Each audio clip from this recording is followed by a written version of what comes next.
Hi, I'm Keaton with the Windy Company, and today I'm going to show you how to replace the wipers on a 2012 Subaru Impreza.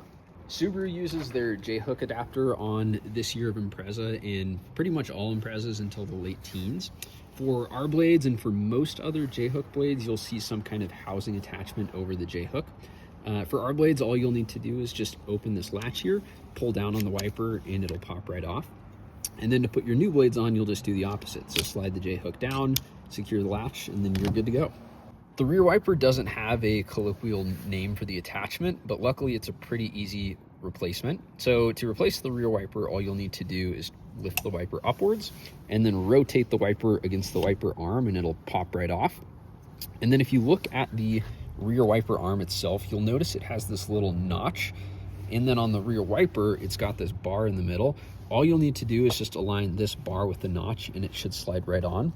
So if I just rotate that down and then rotate it against the arm in the opposite direction, it'll be secure. So that's how to replace the front and the rear wipers on the 2012 Subaru Impreza. Should be the same for most Imprezas around that year. But if you have any questions on an install, feel free to give us a shout and we're happy to help.